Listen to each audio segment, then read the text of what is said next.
Muy buenas noches, ¿cómo están? Bienvenidos a su programa A Pulso. Como ustedes ya saben, yo soy Julio Riobó. Desde ya, usted puede participar con nosotros, @JRiobóBTV en X, la cuenta del espacio, @APulsoPisoBTV, mi cuenta en Instagram, @JRiobóF, y también estamos en TikTok. Vamos a activar para transmitir desde ya, en vivo, desde el nuevo estudio 4 de Venezolana de Televisión. Ya además, BTV, que cumple 60 años, está en HD. A mí me gusta más HD porque HD me afea la figura. Pero, bueno, salto importante de SD a HD. Y además el gran trabajo de todas las personas que laboran en lo que nosotros llamamos nuestra casa venezolana de televisión. Bueno, nuestro invitado el día de hoy estuvo el pasado domingo con nosotros en el cierre del operativo. Es un doctor en ciencias políticas, español, profesor universitario, también tiene estudios en licenciatura de economía. Y estará con nosotros hablando, bueno, lo que ha sucedido esta semana.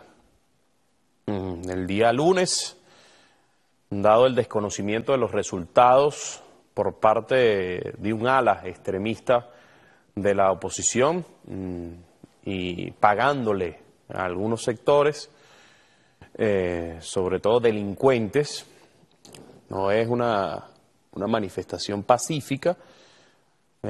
Aquellos comanditos violentos de la extrema derecha de 20 Venezuela causaron destrozos en algunos estados de nuestro país. Y hay algún sector, ese mismo sector que los contrató y le pagan, porque hay que decirlo, de 20 a 150 dólares, se victimiza y dice, qué lástima estos pobres muchachos. Y resulta que esos pobres muchachos han atacado hospitales, centros educativos, instituciones del Estado como el edificio de la Misión Vivienda, que queda del Ministerio de Vivienda, que queda en la Francisco de Miranda. También los símbolos, porque quieren ir con los símbolos del país y del chavismo, como al comandante Hugo Chávez. Unas imágenes, por ejemplo, en el estado de La Guaira, impresionante. Cómo estos jóvenes que le han pagado, bueno, derrumbaron las estatuas del comandante Chávez, de José Gregorio Hernández, de Aristóbulo, de Simón Bolívar, y bueno, ya han sido castigados. O no sé si vio usted, señor coordinador, esa muchacha que dice, bueno, esperen a los chavistas en su casa. Eso fue en el estado Aragua, si no me equivoco. Esperen a los chavistas en su casa, y ahí los atacan. Yo la vi, y resulta que al día siguiente ya estaba detenida. Y como muchos de esos personajes extremistas, fascistas y terroristas, llorando, arrepintiéndose de lo que hicieron. Sin duda, eso lo vamos a hablar con nuestro invitado. Este no es el mismo escenario del 2017. Es el mismo presidente, pero no la misma actitud, ¿verdad? Está todavía en el ámbito del diálogo, pero lo ha dicho claramente, a quienes traten de causar zozobra en la población van a ser duramente castigados. Y así ha sido. Yo lo recordaba que estuve, yo sé que está un poco larga la introducción, Omar, pero tengo que comentarlo. Estuve recorriendo parte de la campaña, los más de 300 pueblos, ciudades que tuvo el presidente, y siempre le preguntaba a la gente que si quería que regresara la guarimba, el fascismo, y la gente le decía que no. Y cuando el presidente escuchaba eso, de una comentaba, yo voy a garantizar la paz antes, en el momento de la elección del pasado domingo 28 de julio, y después de las elecciones. Y así ha sido. Y eso lo vamos a abordar con nuestro invitado. Pero como les comentaba el día lunes, de estas actitudes fascistas, ya estamos transmitiendo envío por Instagram y TikTok. Como les comentaba, el lunes comenzó esta arremetida de los comanditos violentos. También el pueblo se volcó a las calles. Antes de presentar a mi invitado, lo voy a dejar con imágenes de los distintos sectores que se movilizaron al Palacio de Miraflores. Hoy el presidente estuvo con el sector de las mujeres, si no me equivoco, el día de ayer con los CLAD y antes de ayer la clase obrera movilizada.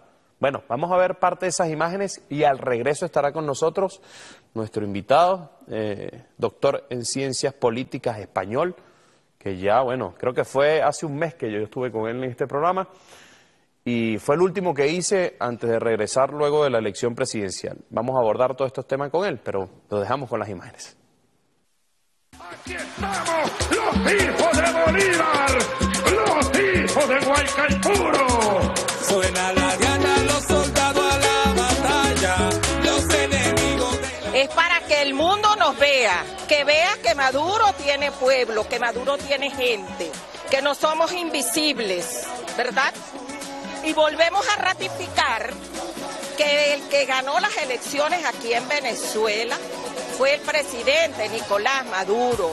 La derecha siempre, cada vez que hay elecciones, dice que hubo fraude. Ya eso es un disco rayado de la derecha.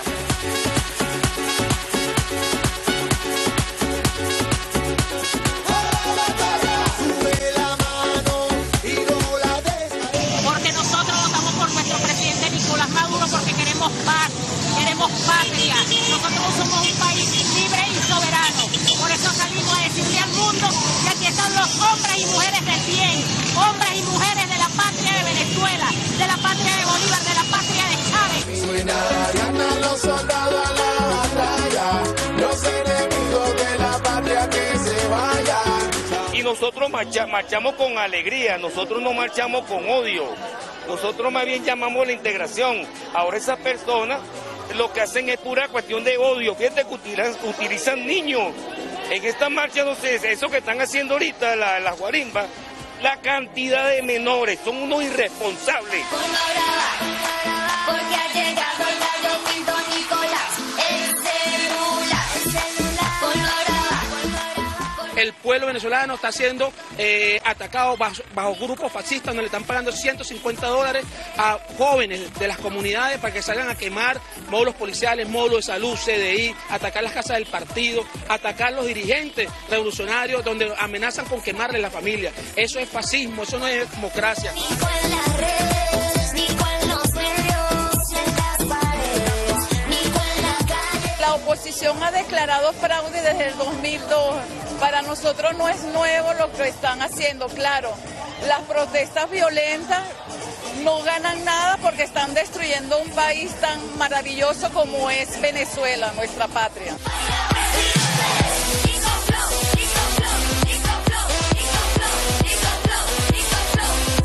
Que el presidente baile asilita, que el presidente baile asilita, que con el flow de Nico la calle se agita, que con el flow de Nico la calle se agita. Bueno, nos acompaña Juan Carlos Monedero. ¿Cómo está usted? Gracias por venir a su programa A Pulso. Un placer. La campaña de... Parece que fue ayer que decía Fray Luis de León después de salir.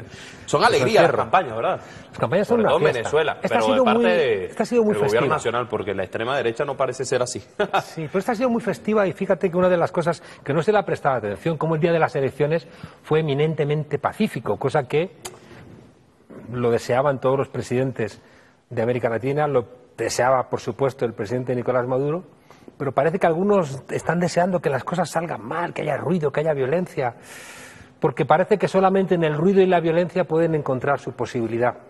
Y hay una cosa que creo que se está discutiendo poco, y es cómo los demás candidatos de la derecha están permitiendo que María Corina Machado les lleve al abismo, porque el abismo solamente le vale a ella, que está inhabilitada, que ha llamado a la guarimba, que es una mujer que seguramente tendrá problemas legales más temprano o más tarde, porque en España estaría presa. En España, María Corina Machado, después de su llamado a desconocer el resultado y a provocar desórdenes en las calles, te aseguro que estaría presa. ¿Qué pasaría en Incluso, España, por ejemplo, si esos mismos comandos violentos o comanditos violentos de algún partido en España o de algún partido en el mundo hace lo que está sucediendo, lo que sucedió en lunes, martes, y ya el miércoles no había pasado nada, el lunes y martes en Venezuela, por ejemplo? en España se vivió. Es decir, hubo un momento en donde el independentismo vasco entendió que la posibilidad de construir sus objetivos políticos era a través de la violencia. Y tenía una rama como más brutal, que era directamente el terrorismo de ETA, y luego tenían como una subsección que hacía lo que se llama la cale borroca, que era la lucha callejera, ¿no? Que era también violenta, que no era lo mismo. Pero el Partido Popular en España cambió la ley para que esa lucha callejera fuera considerada terrorismo. Por tanto, lo que yo he visto aquí, porque lo he visto con mis propios ojos, en España sería considerado terrorismo. Y las personas, tanto los que han ejecutado los actos como los que han llamado a ejecutar los actos, estarían, te aseguro, detenidos y puestos a disposición judicial acusados de incitación al terrorismo. Pero algunos países llaman de violación de derechos humanos. Habría que analizar eso. ¿Qué pasaría en Estados Unidos si se repite esta historia que vivimos lunes y martes? Que destruyan hospitales, que destruyan... no es contemplable. Estados, que destruyan... Hay un problema, y es que todo lo que se permite en Venezuela no se permite en ningún otro país. Y que tiene que ver también, la explicación es la misma de por qué Venezuela prácticamente en todos los países del mundo no es una cuestión de política exterior, sino que es una cuestión de política interior. Habría que explicarse por qué cuando en España se habla de Venezuela se habla como si fuera una comunidad autónoma de España, ¿no? Y no como otro país de fuera, ¿no? Y es porque con Venezuela se ha construido un arma arrojadiza. Y Venezuela está ahora mismo en la discusión política en todo el mundo. ¿Por qué? Porque cada vez que alguien reclama posiciones de izquierda, educación pública, sanidad pública, empresas públicas, participación popular, superación de la democracia liberal, cada vez que alguien quiere ir un poquito más allá de las reglas dadas, le acusan de bolivariano. Le acusan de lo que tú quieras es construir en nuestro país lo mismo que Venezuela. Y como en Venezuela se ha construido ese marco diabólico de estigmatización, como que se termina la discusión. Entonces, claro, es como en la Edad Media el argumento del diablo. Entonces, ¿cómo argumentas contra los que te acusan de estar poseído por el diablo? No es sencillo, ¿no? Y en muchos países una parte de la izquierda ha renunciado a defender a Venezuela porque dices que me resulta un enorme despliegue de energía y prefiero no hacerlo. Y se equivocan, ¿sabes por qué? Y esto creo que es lo más importante que te voy a decir en toda la charla. Y tiene que ver con un libro que me sorprendió mucho releerlo. Lo había leído más joven, pero lo he vuelto a leer y me he quedado de piedra. De Aimé Césaire, que era un político de Martinica, un político negro, que escribió en 1950 un libro que se llama Sobre el colonialismo, donde él cuenta que todo lo que los europeos hicieron en África, todo lo que los alemanes hicieron en Namibia, contra los Herores, los Damna, los Hotentotes, todo lo hicieron luego a otros alemanes. En África lo hicieron por negros, a los alemanes se lo hicieron por judíos, comunistas, anarquistas, socialistas, homosexuales, gitanos. Todo lo que está intentando hacerse en Venezuela, todo, si le sale bien, lo van a repetir en todos los países de América Latina. Y eso te lo digo no porque tenga una bola de cristal, no porque tenga una bola de cristal, sino porque la derecha aprende. ¿Por qué apoya a la derecha, que siempre ha sido antisemita, apoya a Netanyahu? ¿Por qué la derecha europea y la derecha latinoamericana, que siempre ha odiado a los judíos, que hace nada estaban insultando a Soros o estaban insultando a Marx por judíos, ¿por qué ahora apoyan a Netanyahu? Bueno, porque si Netanyahu se sale con la suya, ellos tienen un ejemplo de lo que les gustaría hacer con cualquier opositor en sus países. Y van a justificarlo que lo hacen contra otros. Los judíos lo hacen con los palestinos. Pero es que después lo van a hacer con los judíos de dentro, ¿eh?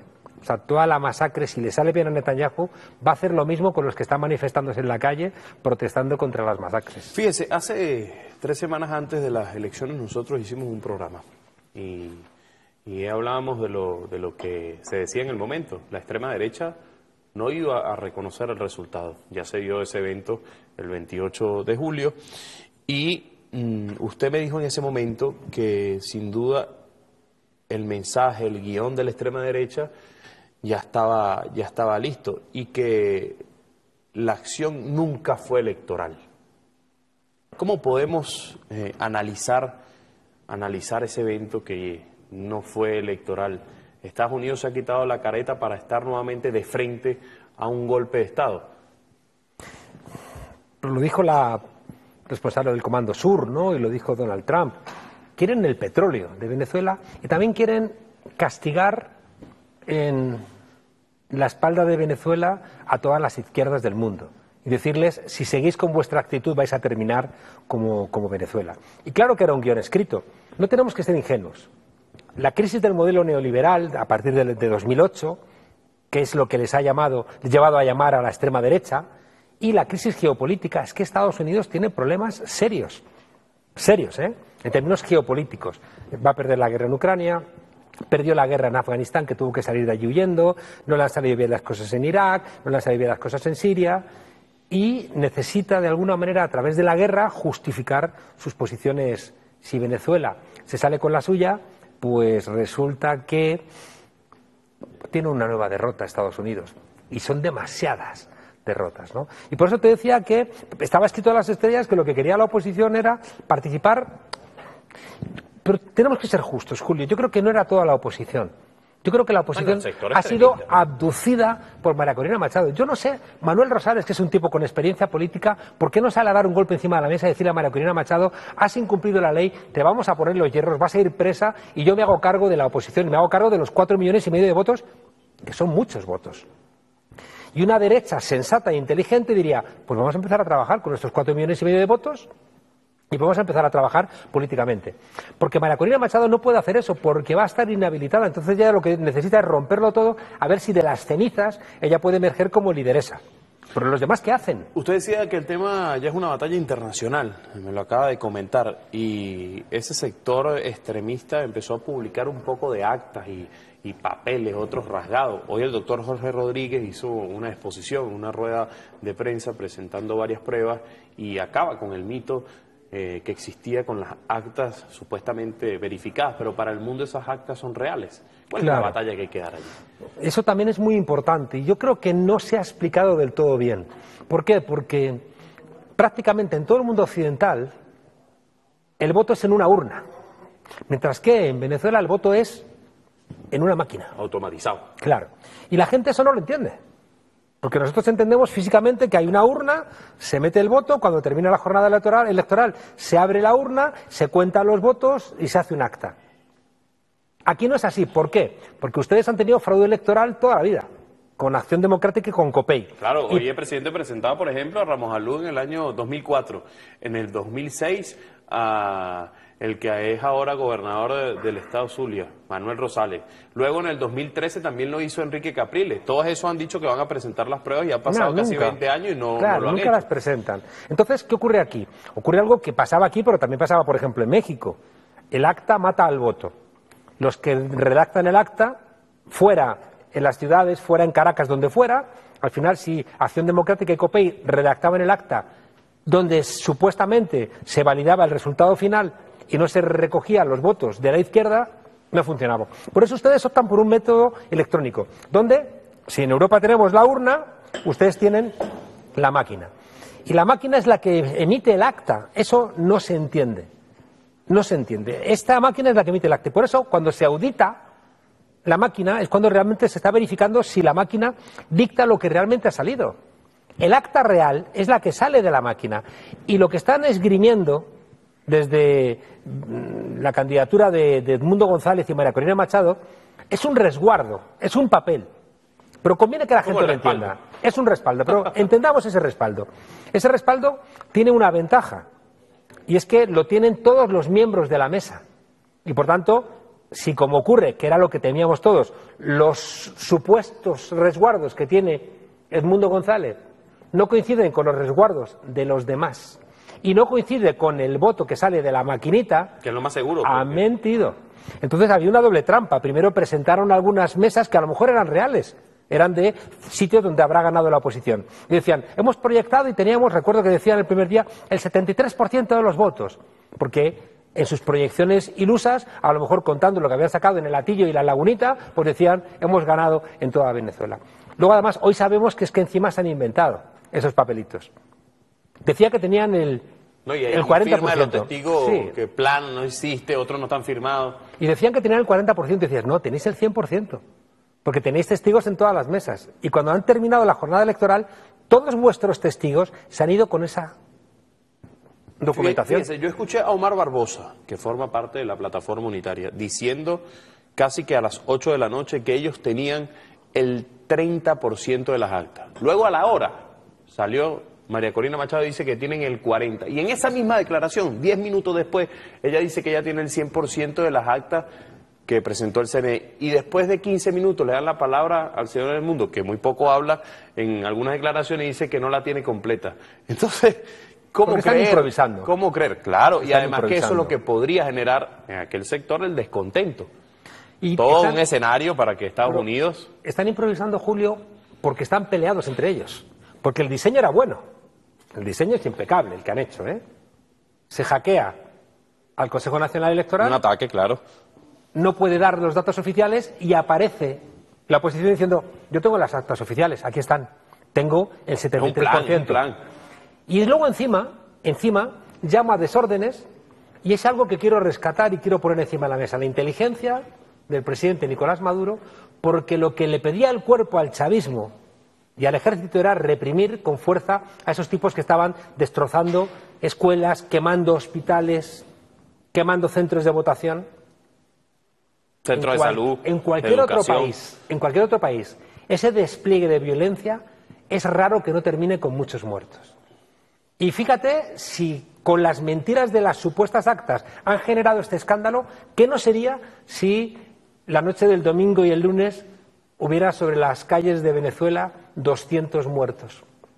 Fíjate el ataque brutal que supondría al gobierno, al presidente Nicolás Maduro, a Venezuela, etcétera. Y por tanto te digo que estaba muy bien diseñado. Lo que pasa es que como están peleados entre ellos, no terminan de llegar a acuerdos y por eso ni siquiera comparten la información.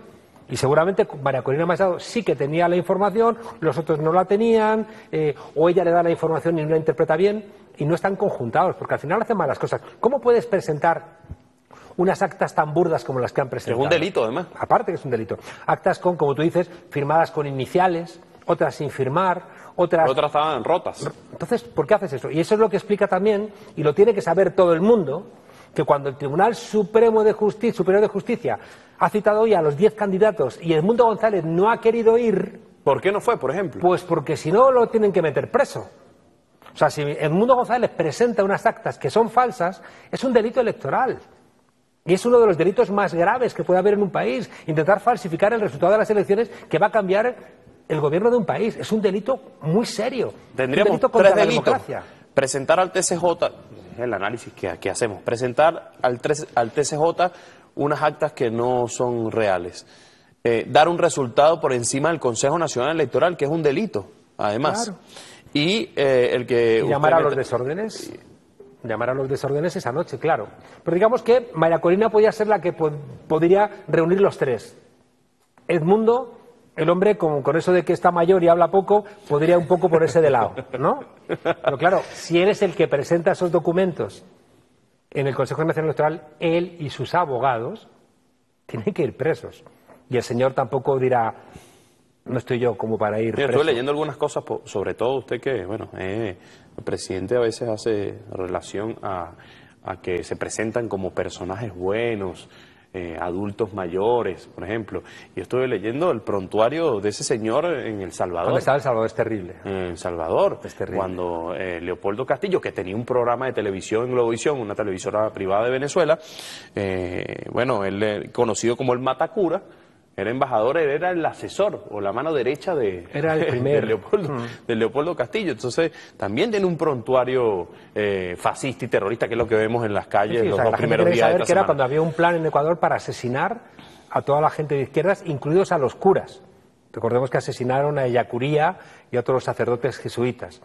Y se sabe, hay pruebas de que Leopoldo Castillo participó, ayudó en ese operativo de asesinato de insurgentes de izquierdas, y el número uno de la embajada, después de Leopoldo Castillo, era Edmundo González. O sea, sabía todo lo que ocurría. No son trigo limpio. No, son cualquier trigo cosa. limpio. Y es uno de los errores de la oposición que dices, oye, que hay mucha gente joven, inteligente, preparada. ¿Por qué no preparáis otra oposición? ¿Por qué seguís insistiendo en los que vienen dando golpes de Estado desde el año 2002, cuando menos? ¿Por qué no hacéis el esfuerzo de, en vez de presentar un proyecto de desmantelamiento del país, presentáis un proyecto de país? ¿Por qué no hacéis un programa, en vez de en inglés, un programa realmente en castellano para plantear políticas alternativas a las que hace el gobierno? Si realmente creéis que el modelo neoliberal es bueno y que el socialismo es malo, haced un programa neoliberal, presentadlo. Sara, ahí me ponen por aquí, Julio, los yanquis dicen que están atacando a los manifestantes pacíficos. Ellos golpearon y encarcelaron a los manifestantes que marchaban en defensa de Palestina y hasta una alcaldesa metieron presa. Sí, han destituido a rectores, se han llevado presos a los estudiantes que en los campus universitarios estaban pidiendo que se acabara el genocidio en Palestina. Han detenido y han matado a mucha gente del Black Lives Matter, esa reivindicación de la comunidad negra. Les disparan y luego, si el que dispara es un blanco, pues termina siendo absuelto en muchos de los casos. Estados Unidos no está para dar muchas lecciones, creo que de nada. Recordemos que Donald Trump presionó al gobernador de Georgia para que se inventara, le presionó para que se inventara 10.000 votos. Porque con 10.000 votos hubiera ganado en Georgia Donald Trump. Y si hubiera ganado en Georgia Donald Trump, el presidente no sería Biden, sino que sería Donald Trump. ¿Y qué pasó? ¿Pasó algo por esa presión? No, los jueces conservadores le absolvieron. ¿Alguien ha preguntado a Biden dónde estaban esos 10.000 votos? ¿Alguien ha preguntado en Estados Unidos cuando unos jueces también corruptos le dieron la victoria a George Bush frente a Al Gore? Es que Estados Unidos no está para dar muchas lecciones de nada. Ricardo, internista, me dice, Julio, pregúntale al invitado si a los reyes de España los han auditado alguna autoridad electoral. La democracia española tiene carácter participativo y protagónico como en Venezuela. Protagónico del rey mucho, ¿no? O sea, que eso sí que es protagónico. No, son esas contradicciones, ¿no? Se le criticó mucho a Boric, al presidente de Chile, que desde Emiratos Árabes dijera que aparezcan todas las actas, ¿no? Porque además no entendía bien el sistema electoral, que he intentado contar someramente, ¿no? Y no entendía que es que las actas son lo que dice la máquina, ¿no? Y eso no lo entendía él, ¿no? Sí, eso está en el centro de cómputo. Claro, y por eso no lo entendía. Decía, no, es que el acta es el resguardo. Dices que no, que en Venezuela el resguardo no son las actas, porque ese resguardo te lo puedes inventar, como han hecho. Puedes falsificarlo con Photoshop.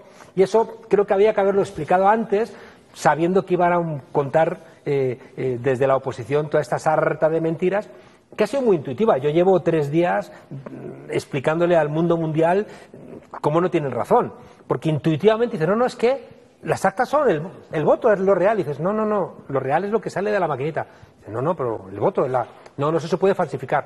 Y no lo terminan de entender, ¿no? Por eso estoy muy contento hoy, Julio, de que el Tribunal Superior de Justicia... El Tribunal Supremo de Justicia, sí. El Supremo de Justicia le haya dado 3 días, después del recurso contencioso que ha presentado Nicolás Maduro, para que el CNE presente las actas, los incidentes, pruebas del hackeo, es decir, todo lo que están utilizando como sospecha para justificar que el resultado no se corresponde, pues ahora tiene que presentarlo. Estaba en plazo, el Consejo Nacional Electoral estaba en plazo. Hay gente que decía, no, tenía que haberlo presentado hace 2 días. No es verdad. O sea, con la Ley Orgánica de Procesos Electorales no ha incumplido los plazos. Igual sí que ha incumplido algún uso consuetudinario de otras ocasiones. Pero es que yo le diré al CNE, oiga, no se adelante usted en publicar cosas si no ha cumplido todos los procesos de auditoría, de solución de quejas, de verificación de funcionamiento, porque entonces va a decir, ves, se ha adelantado y no ha cumplido los plazos. Cuidado. Entonces, para la pregunta, ¿se entrega todo eso? Un hipotético, Juan Carlos, ¿se entrega todo esto? Profesor, ¿se entrega allí? Y ven que las actas efectivamente, como ya lo ha dicho el presidente Nicolás Maduro, yo tengo el 100% de las actas del partido. Van, se entregan, se ratifica la victoria del presidente Nicolás Maduro. ¿Se va a acabar el ataque internacional? ¿Cuál es el guión que le espera a la extrema derecha luego de que han cometido un fraude con las actas y las actas estén 100% verificadas y se acabe ya la matriz de opinión, sobre todo en Venezuela, capaz no en el mundo? Porque el presidente decía algo muy interesante, lo del Mundo González Urrutia no fue noticia en el ámbito internacional, que no acudió al Tribunal Supremo de Justicia. Claro. Pues esto es lo segundo más importante que te voy a contar esta noche. Me he dicho 2 cosas.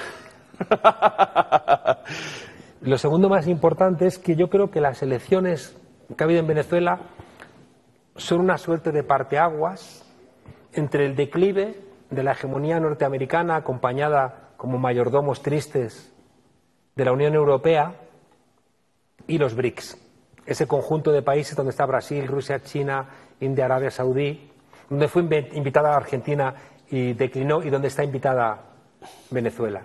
¿Por qué te digo que es un punto de inflexión muy importante? Porque ese declive que estamos verificando de Estados Unidos tiene un problema grave de suministro de petróleo para su propio consumo, ¿eh?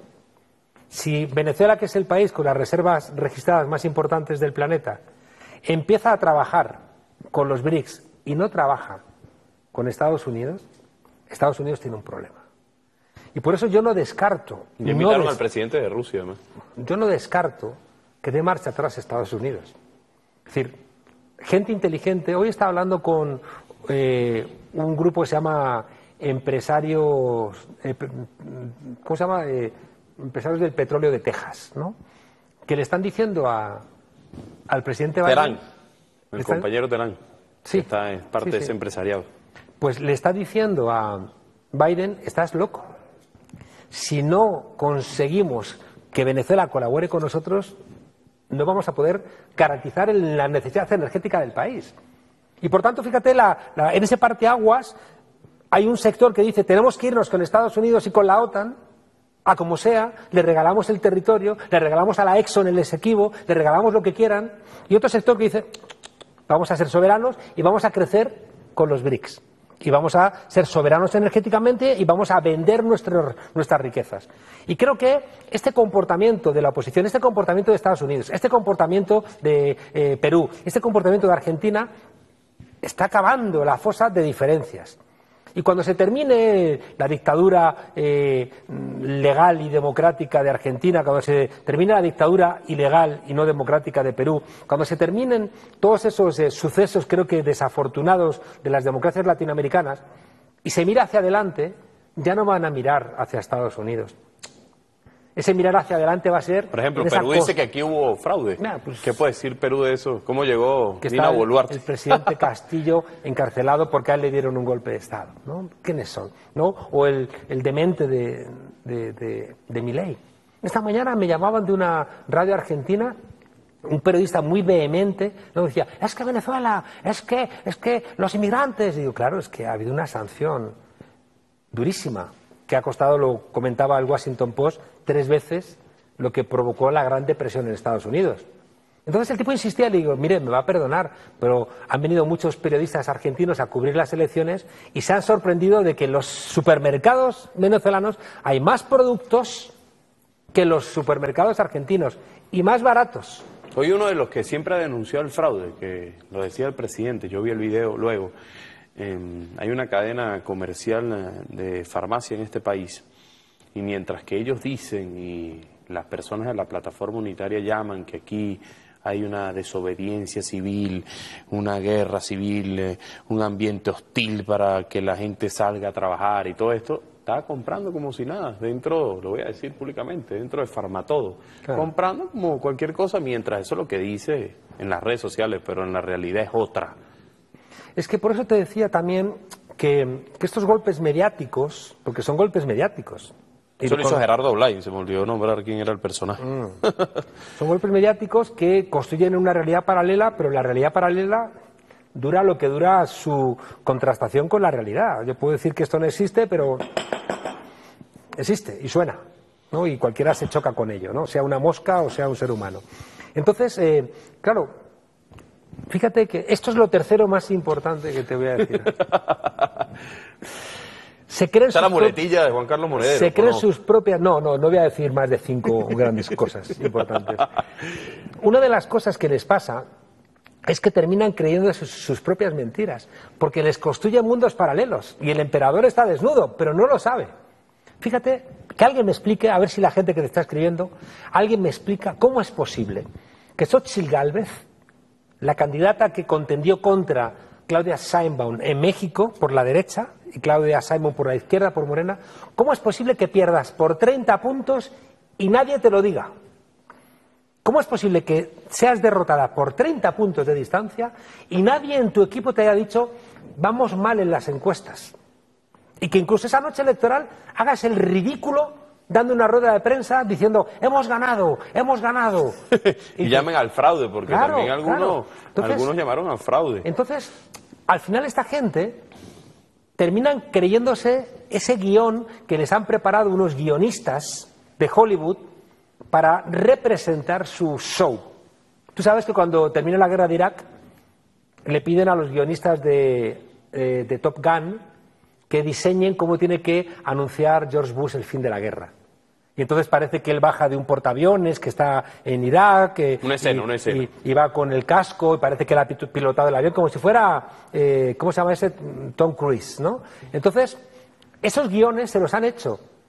El día anterior esa encuestadora que se me está mencionando que ha trabajado mucho con la CIA dice, no, el exit poll dice que hemos ganado por el 73%. Las encuestas que publican prácticamente todos los periódicos occidentales, el Mercurio, el País, el Clarín, el Excelsior, claro, todos dicen, gana, le saca 70 puntos. Claro, luego la gente ve eso y dice, o las encuestas son unos mentirosos o ha habido fraude. Y como la gente vive en esa burbuja, en esa cámara de eco, donde solamente recibe ese tipo de información. Lo contaba en una viñeta un argentino, que había un padre viendo las noticias en la computadora y la hija le dice, pero papá, ¿no te das cuenta que son mentiras? Y el padre le dice, pero hija, ¿cómo van a ser mentiras si coincide con lo que pienso? ¿No? Entonces parece que ya la gente no quiere que le cuenten las noticias, quieren que le reafirmen lo que quieren pensar. Fíjese, hablando de redes sociales, X, Instagram, TikTok, sabemos que hay muchas cuentas que la han bloqueado, no solamente ahora. Eso es histórico, a presidentes como a Nicolás Maduro, otros presidentes, el tema de Mark Zuckerberg. Pero ahora Elon Musk ha tomado la bandera de la ultraderecha venezolana. ¿Por qué pasa eso? Y si uno revisa sus redes sociales, es el que más publica, me atrevería a decir, fake news contra Venezuela. Sí, sí. Y el presidente lo denunciaba hoy, hay un ciberataque. El periodista Roy ha publicado como 20 noticias falsas. Sí, y bastante, y fotos y videos, hay varios. No sé si usted recuerda, usted lo debe recordar, el que sale yo lo vi de ¿cómo que se llama? El compañero Serrano, que colocó en una vivienda, estaban sacando unas cajas de aire acondicionado, y él nos dice, mira cómo Julián Macías también lo ha contado, cómo se roban las cajas contentivas de las actas, y son eso varios la mentira que ha hecho tiene Elon que Musk. preocuparnos porque los empresarios que inciden en política son la base del fascismo de los años 20 y los años 30. Es preocupante entonces. Mussolini emerge con ese tipo de empresarios, Hitler es nombrado canciller sobre la base de la legislación de emergencia de la República de Weimar, después de una reunión con los grandes empresarios que dicen, venga, porque es que si no van a venir las izquierdas, preferimos que venga y, bueno, que se encarguen en la calle de matar a comunistas y nosotros, dijo la derecha entonces, nosotros gestionamos el Estado. Y luego en la noche de los cuchillos largos, mataron a los conservadores que pensaron que se iban a contentar los nazis con solamente parar en las calles a los comunistas. Estos empresarios, recuerda que Netanyahu recibió como si fuera un jefe de Estado a Elon Musk. Lo recibió como un jefe de Estado. Y este señor se considera capacitado como empresario de incidir en resultados electorales. Es decir, se convierten en fascistas. Y a mí lo que me preocupa es que le hemos entregado nuestras comunicaciones a fascistas. Y la cuarta cosa más importante que te voy a decir esta noche me queda una. Es que, ya tengo que medirla bien, es que igual que hace 100 años peleamos por el derecho al voto para tener democracias, ahora o recuperamos una comunicación libre, veraz, fiable y plural, o se acaban nuestras democracias. Si la comunicación se la dejamos en manos de empresarios que controlan Facebook, WhatsApp, Instagram, Twitter o X, estamos perdidos, porque intoxican a la gente. En Ruanda, una radio, la radio de las 1000 colinas, fue la que envenenó a los hutus para asesinar a decenas de miles de tutsis. Una radio envenenando. Y ahora tenemos las redes constantemente o entreteniéndote para que no te preguntes ni la hora. O intoxicando. O intoxicándote. Entonces, ¿cómo vamos a hablar con nadie? Están circulando cadenas que me quieren a mí matar y que no sé qué. Pero por favor. Es decir, están envenenando a la gente diciéndoles que los que no pensamos como los dueños de estos medios de comunicación, poco menos que queremos, no sé, el apocalipsis, cuando son estos otros los que van a traernos el apocalipsis. Recientemente yo le preguntaba al jefe de Estado en un programa en TikTok Live, le preguntaba de lo que él siempre decía en campaña, David contra Goliat. ¿Estamos viendo a Goliat en este momento? Sí, porque tiene mucho poder. Yo siempre digo que no estamos peleando contra molinos de viento, son gigantes, como bien veía Don Quijote, ¿no? En la metáfora de Don Quijote sabes que habían privatizado los molinos, los fúcares, los banqueros alemanes, y habían subido mucho los aranceles por las tasas, por moler trigo. Y por tanto eran unos gigantes porque golpeaban de alguna manera el bienestar de los sectores populares, y por eso Don Quijote lo pone a pelear contra gigantes. Pero es que hoy son gigantes. Tienen los medios de comunicación, tienen mucho cash. Tienen las transnacionales. Tienen el monopolio de las armas, son capaces de generar hambrunas, tienen el monopolio tecnológico, que es una de las cosas que el presidente... Yo vengo diciendo en todos sitios que a mí lo que me interesaba más era el lunes más que el 28, porque yo estaba convencido de que iba a ganar Nicolás Maduro, porque no tenía razones de ganar la derecha, porque no tenía ni a los evangelistas, ni al ejército, ni a los empresarios, ni a los sectores populares, no podía ganar. Y luego cuando uno mira los datos históricos de resultados electorales, era muy complicado que la derecha pudiera sobrepasar al chavismo, también contando, ¿no?, con la migración forzosa que ha habido por las sanciones y el bloqueo. Pero a mí me interesaba la reflexión que iba a hacer el presidente del día después. Es decir, asumir que Venezuela tiene que cambiar cosas, que Venezuela tiene que comenzar una nueva etapa, y por eso me parece muy sensato, y yo creo que se acaba ya esta bronca, esta pelea, porque una parte importante de la oposición quiere paz, quiere desarrollo económico, quiere que las cosas funcionen. Quieren que no pierda Venezuela una parte importante de su capital real, que es su gente. Los países con mucha población son países poderosos. Y la oposición, si yo fuera de la oposición venezolana, desearía que regresaran todos los que se han ido para que mi país fuera más poderoso, para que mi país tuviera más peso en el concierto mundial. Y para que toda esa gente de fuera pueda regresar a Venezuela, tiene que funcionar la economía, y para funcionar la economía tiene que haber tranquilidad, tiene que haber previsibilidad, tiene que haber concordia. Y por eso, ojalá pronto, ya digo, una parte de la oposición de derechas que creen en el modelo neoliberal, allá ellos, pero que creen en la democracia, que creen en la Constitución, que están dispuestos a contender contra Nicolás Maduro o el chavismo desde los presupuestos de la propia Constitución, manden al basurero de la historia a personajes nefastos como María Corina Machado, y también a este señorito que parece que no se entera de nada, pero, oiga, si usted no se entera de nada, pues no sé, váyase a su casa, deje de apoyar las decisiones de María Corina Machado, porque al final es usted cómplice. Y ya digo, y otros personajes puedan ocupar ese espacio, porque también es muy bueno que en un país haya una oposición, Julio. Es bueno que el chavismo tenga una oposición. Pero en el una Parlamento. verdadera oposición. Claro. No esta extremista, no, fascista, es que terrorista. Es que no aporta nada. Fíjese, hay mucha gente participando en redes sociales. Voy a leer algunos comentarios, pero también usted nos puede escribir o mandar notas de audio al 0412-334-5488, 0412-334-5488. Me dicen que hay unas notas de audio. Vamos a escuchar qué dice el pueblo que ve este programa. Adelante, señor director, escuchemos la primera. Saludos, Julio, aquí de Barquisimeto, Estado Lara. La vez pasada le dejé un saludo a Juan Carlos Monedero, que lo conocí cuando la cumbre de la deuda social del Parlatino aquí en Barquisimeto, que se hizo, creo que fue en el año 2002-2003. Y no me pasaste el saludo, pero bueno, se le saluda hoy. Espero que hoy sí reciba el saludo el camarada Juan Carlos. Quería preguntarle qué opina de cómo se está dilucidando la situación de estas elecciones en Venezuela, y si ya los Estados Unidos están, como quien dice, dando la autorización al señor Edmundo que se autoproclame. ¿Cómo ve el panorama entonces de las relaciones internacionales de Venezuela nuevamente? Hay un saludo y... Ya estamos poniendo el saludo que le debía. Y gracias por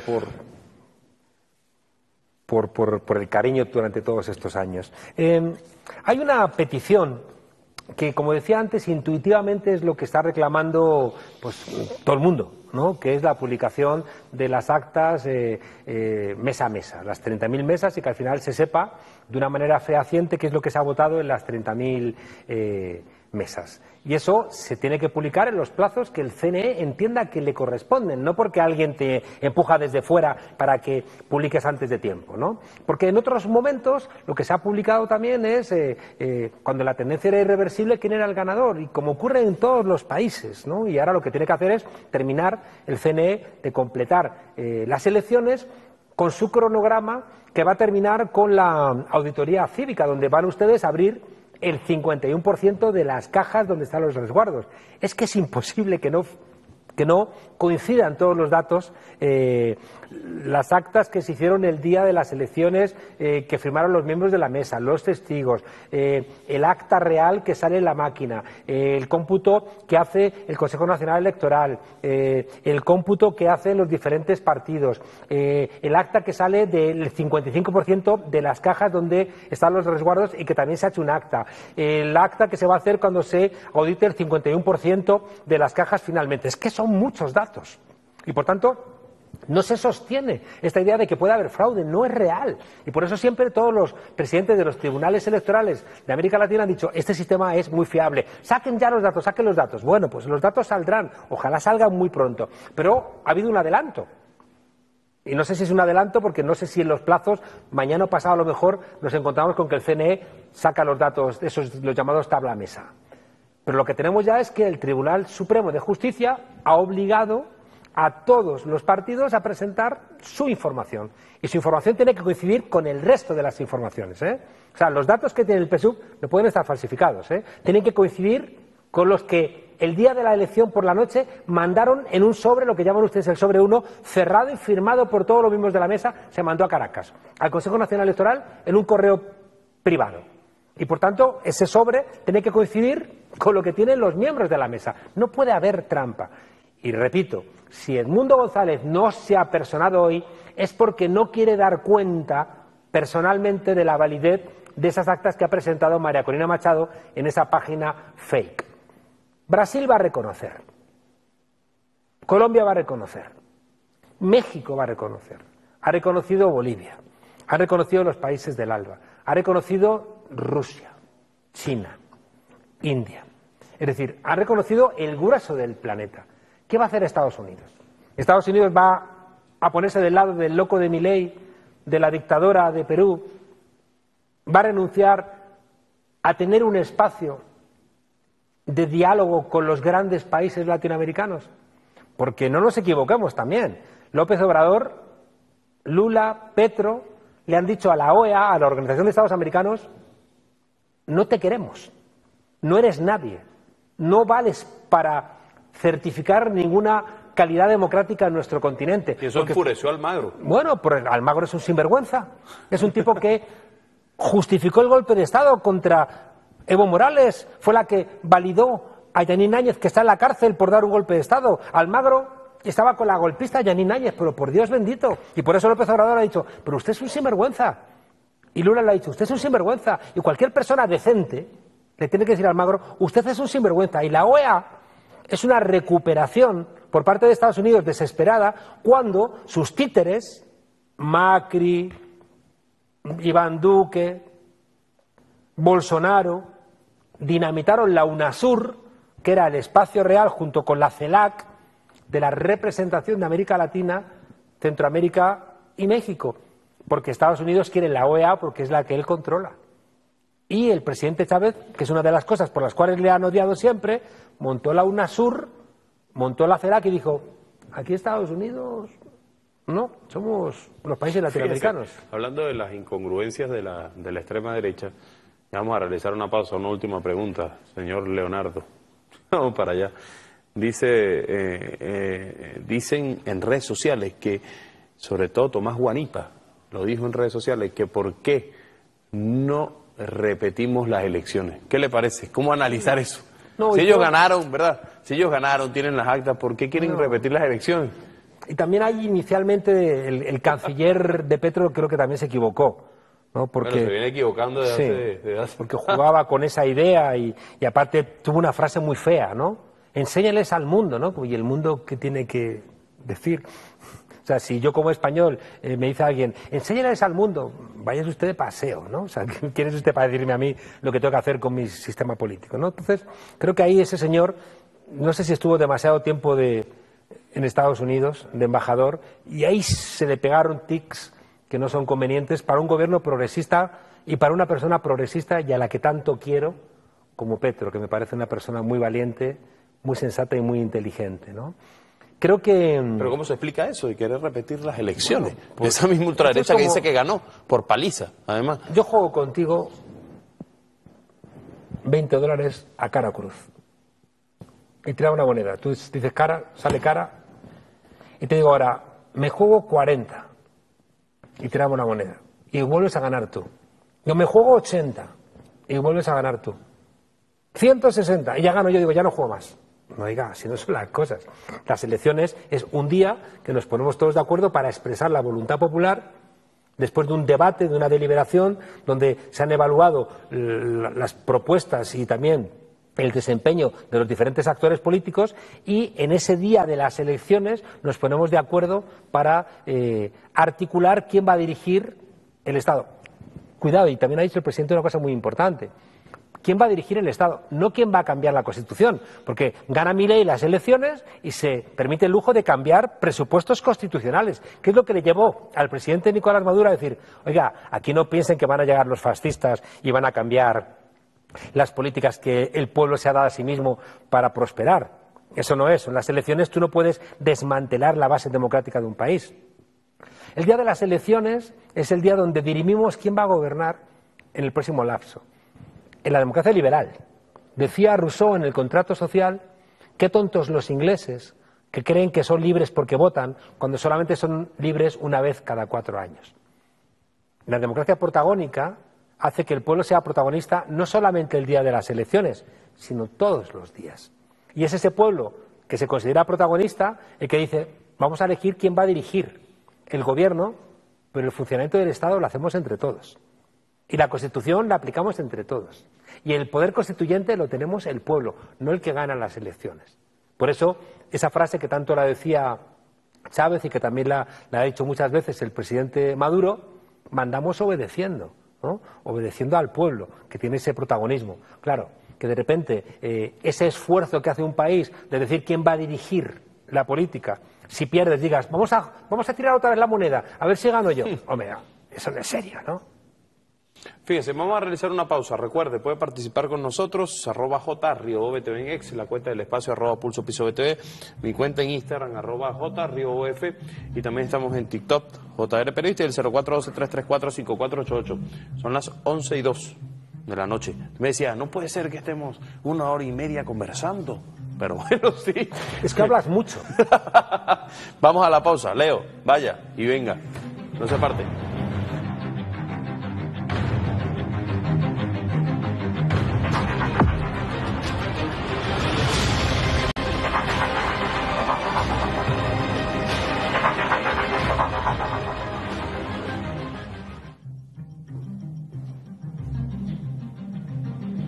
Bueno, continuamos en su programa A Pulso. Recuerde, puede participar con nosotros, @JRioBTV en X, la cuenta del espacio, @PulsoPisoBTV, mi cuenta en Instagram, @JRioBF. También estamos en TikTok, JR Periodista, y el 0412-334-5488. Vamos a Pulso en los medios. Están con nosotros vía streaming Madeleine García, periodista de Telesur, y el capitán Luis Cabrera, periodista de TVFan. Buenas noches, Madeleine, ¿cómo estás? Saludos, buenas noches, Luis. Vamos a comenzar con la dama, sin duda. Madeleine, buenas noches. Tiempo sin escucharte, realmente te escucho todos los días, pero te escuchamos. Buenas noches, ¿cómo estás, Juan? ¿Cómo estás, Julio? Bueno, y Luis, Juan, ¿cuál es tu análisis de lo que pueda suceder después de todo esto? Fíjate, ¿no? La sala electoral comienza la investigación y debe verificar todos los procesos. Pero paralelamente ya Estados Unidos con sus aliados en el mismo escenario de Juan Guaidó. Si eso se mantiene así, ¿cuál es tu análisis de lo que va a suceder? Ya Venezuela tiene experiencia en esto y hemos corrido como con un gobierno paralelo interino, inexistente, pero para la narrativa internacional es el supuesto presidente Edmundo González Urrutia, porque precisamente ellos dejan ver esas actas en esa página, se adelantan al CNE, hacen todo, o sea, es la supuesta coartada perfecta, pero ya sabemos que para acá, en el terreno nacional, no funciona, ¿no? Más allá de sus seguidores y de ellos que están convencidos por toda la campaña que generaron durante todo este tiempo para que cognitivamente la gente, creyera que ciertamente iba a haber ese fraude, ¿no? De hecho, un día antes ellos crean esta página y curiosamente sucede así. Ellos entonces son pitonizos para saber que al día siguiente iba a pasar las cosas, ¿no? Sé cuál es tu análisis frente a eso. Y lo segundo, ¿por qué crees tú que al final necesitan de esa estructura o de ese supuesto gobierno inexistente que hay detrás que buscan? ¿Por qué no reconocer a Nicolás Maduro si le ha dado incluso todas las consideraciones necesarias, garantías para invertir y para hacer de todo? O sea, ¿cuál es el ensañamiento? Gracias, Madeleine. Hay un filósofo popular en México, el filósofo de Güemes, y una de las cosas que cuenta es que cuando dos galgos persiguen a un conejo, si el primero no lo agarra, el segundo menos. Que quiere decir que si el primer Guaidó no sirvió para nada, no te digo nada, este segundo, ¿no? Yo he contado varias veces que se montaron varios de la oposición en un taxi y un taxista negro, no hay desdentado, de esos que desprecian tanto, estos blanquitos guapos y prístinos, y le preguntaron, bueno, ¿y cómo ve usted esto de Guaidó? ¿Y cómo ve lo que va a venir ahora? Entonces el hombre se gira y dice, pues después de Guaidó vendrá Guaitré, ¿no? Que era como esa sabiduría popular de reírse de esta gente, ¿no? Si Guaidó no ha sido capaz de hacer nada, ¿qué va a hacer ahora este señor que no pinta nada, que está muy mayor, que está enfermo, que se nota que no tiene voluntad, que no lo reconoce Rusia, que no lo reconoce China, que no lo reconoce India, que no lo reconoce los BRICS, que no lo reconoce una buena parte de América Latina? ¿A dónde coño va? ¿No? Entonces, Estados Unidos lo que hace es sigue echándose paladas sobre su propia tumba. O sea, no veo ninguna posibilidad de nada. Y como bien dices, hay sectores crecientes en Estados Unidos empresariales que están aquí invirtiendo y que le van a presionar tanto a Trump como a Biden para que dejen de hacer el idiota. Porque los sectores norteamericanos dicen, es que estamos ganando aquí plata, estamos aquí obteniendo beneficios, que es lo que quieren los empresarios. Y ustedes nos van a romper el negocio. ¿Qué hacen? ¿Qué están haciendo? ¿No? Entonces, claro, es verdad que los empresarios de la guerra, pues esos estarán encantados de intentar construir una conflagración bélica con el Esequibo, porque van a vender muchas armas y van a enriquecerse. Pero el resto de los norteamericanos no. Y por tanto yo creo que, decía al comienzo del programa, que creo que las elecciones en Venezuela tienen algo de parteaguas, ¿no? Donde creo que Estados Unidos sigue apuntalando su decadencia y supongo que si son inteligentes, si yo fuera asesor del gobierno norteamericano, le diría, recojan el sedal, den marcha atrás, digan que les han dado una mala información, que la nueva información que se ha brindado les parece correcta y hagan como los grandes países del continente latinoamericano reconozcan al presidente Nicolás Maduro porque es lo que dice el Consejo Nacional Electoral y es lo que han decidido los venezolanos y las venezolanas.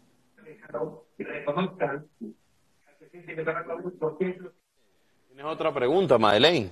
La puedes hacer, adelante.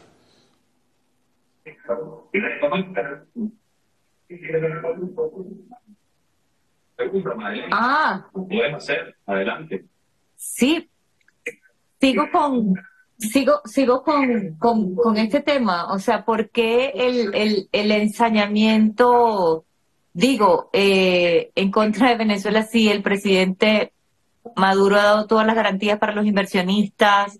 O sea, nunca les ha trancado nada, solamente ha dicho respeto a la soberanía, respeto a la dignidad, a la democracia del pueblo venezolano. Pero a ver, más allá de esto, ¿cómo se va a mover la geopolítica mundial? Mira, Madeleine, lo primero, tenemos que pensar que la derecha ha perdido, en el momento neoliberal, ha perdido su condición liberal. Es decir, la derecha está dejando de ser democrática. Y por eso pueden dar un salto de derechas moderadas a derechas radicales en Argentina, en Brasil. ¿Dónde estará la democracia cristiana chilena, con Kast, la democracia cristiana brasileña, con Bolsonaro? Y los empresarios argentinos ganaron muchísima plata, muchísima, con Néstor Kirchner. En cambio, cuando falleció tristemente, celebraron y se reían y escribían en las paredes "Viva el cáncer". Los empresarios venezolanos ganaron mucho dinero con el presidente Hugo Chávez. Mucho dinero. Igual, celebraron su triste fallecimiento porque, en el fondo, hay una clase empresarial, que no son todos los empresarios, pero hay un sector empresarial que considera que los países le pertenecen y siempre se ponen nerviosos cuando no están ellos en el gobierno y dedican parte de su dinero a financiar a partidos de derecha o de extrema derecha que consideran que les van a defender mejor sus intereses. Añádele que la derecha global ha construido un monstruo y cuando tú construyes un monstruo, el monstruo ya se te escapa. Y han construido el monstruo de la Venezuela bolivariana, enemiga de la paz, de la tranquilidad, de los niños y de los perritos, ¿no? Entonces, en la construcción de ese artefacto de Venezuela no pueden dar marcha atrás porque ellos han asustado a su propia población diciéndoles que todos los males del mundo los representa Venezuela. Y entonces, al formar parte del relato ya consolidadísimo en nuestros países, pero consolidadísimo, no hay una elección, Madeleine, en ningún país del mundo, no hay una elección donde no se acuse a la izquierda de bolivariana, de chavista, de querer construir a Mélenchon. Vas a construir en Francia un remedo de Venezuela. Constantemente a Podemos en España. Es una constante. Y por eso ya digo, ese ensañamiento, aunque ganen dinero, es porque el relato se los ha comido. Y las perspectivas geopolíticas, yo estoy preocupado. Yo soy un pesimista esperanzado. Pero pesimista porque creo que las bestias heridas mueren siempre matando. Y el imperio norteamericano no se va a despedir como al final de la vida de Brian, cantando, ¿no? Y silbando cancioncillas. No.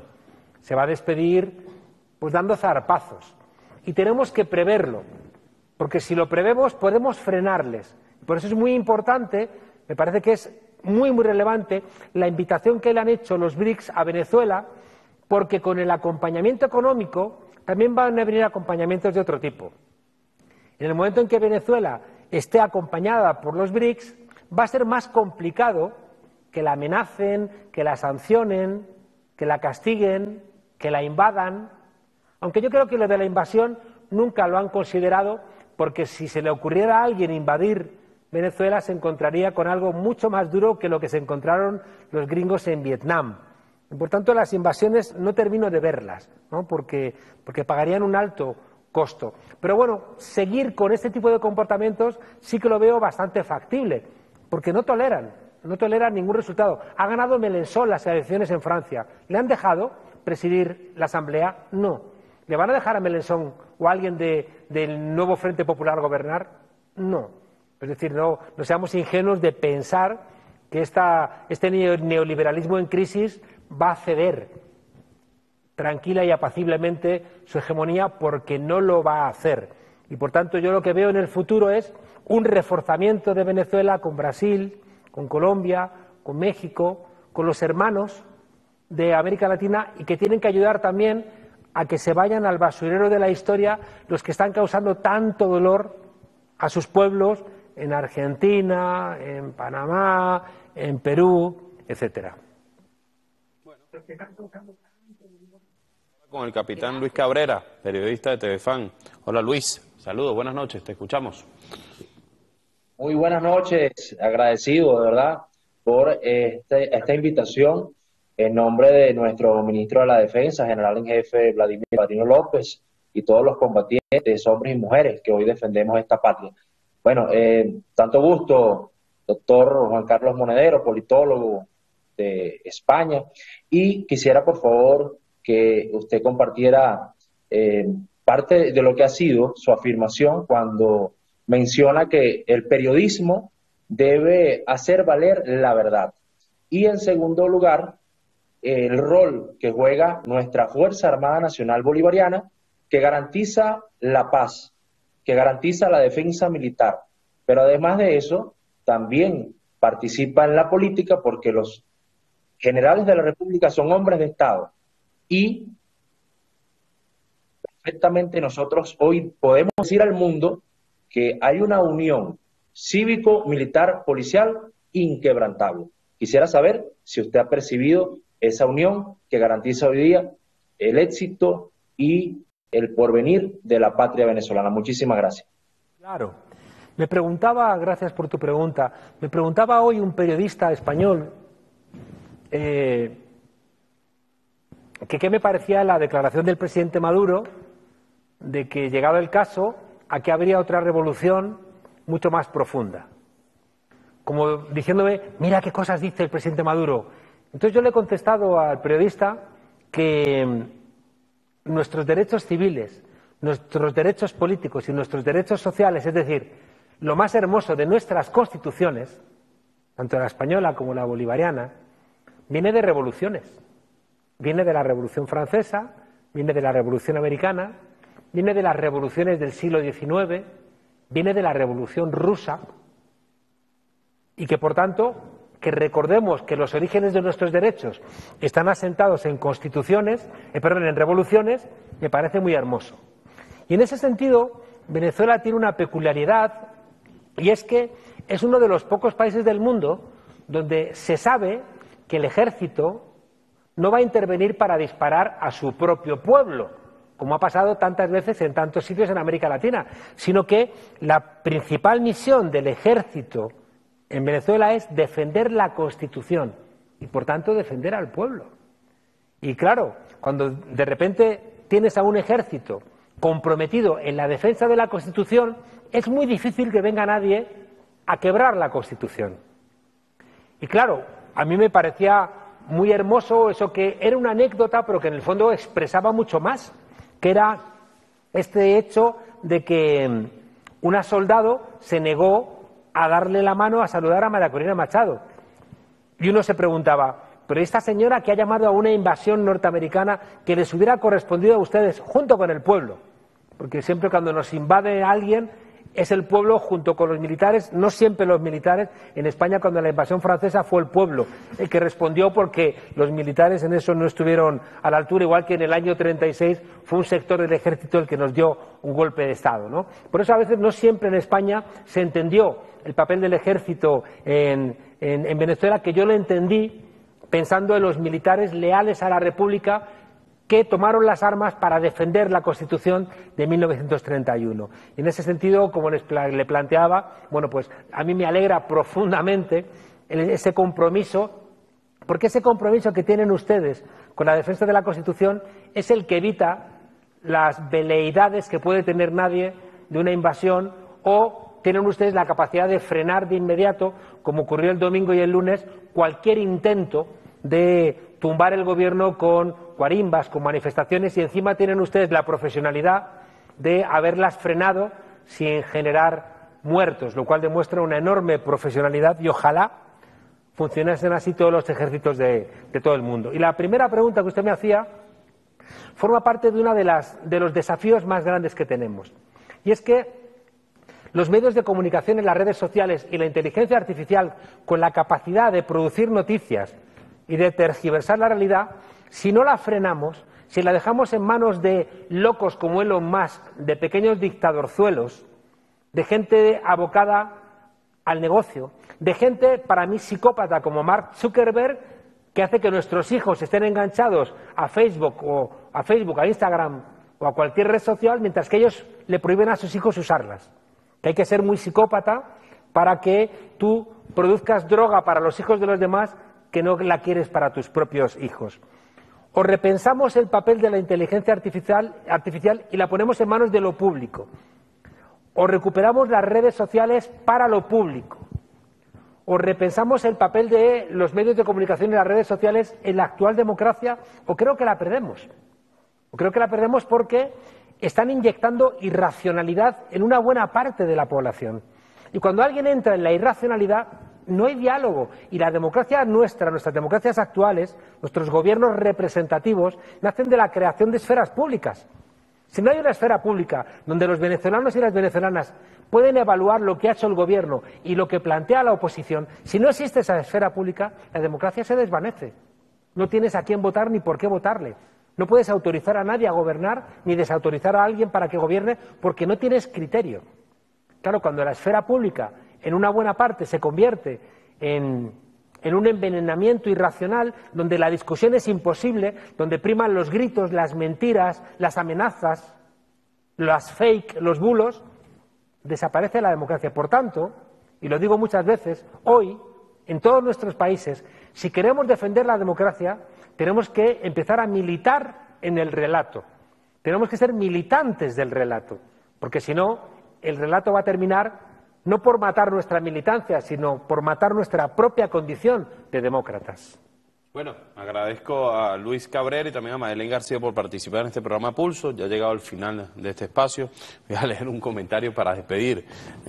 Doctor, dice lo siguiente, Roberto Daris, última hora, Guaidó se niega a entregar la banda presidencial. Y dice por aquí, Monedero dice que la oposición debe renovarse, cierto, debe salir de gente nueva, joven, capacitado, sensato, sano mentalmente, desechar a estos disque líderes, son unos fracasados, desechar a María Corina y el resto. Y también un comentario, una pregunta por aquí, con esa despido, y espero su rápida respuesta. Dice, Nano Vergara dice, buenas noches amigo Riobó, por favor consultar al invitado lo siguiente, ¿qué reacción espera de Sánchez, España? Gracias de antemano y saludos desde Puerto Ordaz. Yo creo que Pedro Sánchez, que tiene un gobierno complicado, donde también hay gente más a su izquierda, y también para poder sacar leyes necesita un parlamento donde hay gente también más todavía a su izquierda, como es Podemos, tiene que en esos equilibrios encontrar cómo puede recuperar parte del piso perdido en América Latina, porque Sánchez reconoció a Guaidó, desconoció a Maduro, amenazó a Maduro, ha apoyado las sanciones, se ha convertido en algún momento en adalid de los que se creían con derecho a decir que se podía sancionar a este pueblo. Y por tanto, Sánchez, si es inteligente y no es una persona tonta, debiera entender que para recuperar el pulso en América Latina tiene que ir de la mano de los grandes países de América Latina. Y escuchará a López Obrador, escuchará a Lula, escuchará a Petro y terminará también escuchando a Nicolás Maduro Moros, que es el presidente legítimo de este país. Estoy convencido de que cualquier alternativa a ese reconocimiento seguirá acabando también la inoperatividad y la falta de relevancia de la Unión Europea en América Latina, que es creciente. Si España quiere recuperar parte de esa relación que ha tenido con este continente, si quiere seguir aprovechando el cariño que nos tenemos los pueblos, tiene que respetar, cosa que no ha hecho, la voluntad del pueblo que nombró a Nicolás Maduro cuando España reconoció a Juan Guaidó y que ahora tiene que respetar la reelección de Nicolás Maduro cuando otros quieren volver a falsificar la voluntad del pueblo diciendo que ha ganado las elecciones Edmundo González, Gurrutia, sí, así es. Bueno, agradecemos a Juan Carlos Monedero. Faltó la última cosa más importante que me puede decir. Pero como sé que en algún otro momento vas a querer invitarme, he preferido guardármela para no agotarlas. Bueno, nos vamos. Agradezco a TV Fan, Telearagua, Radio Miraflores, la Radio del Sur y Mi Casa Venezolana de Televisión por transmitir este programa en tiempo real. Nos vemos el próximo viernes a las 10 de la noche. Feliz fin de semana.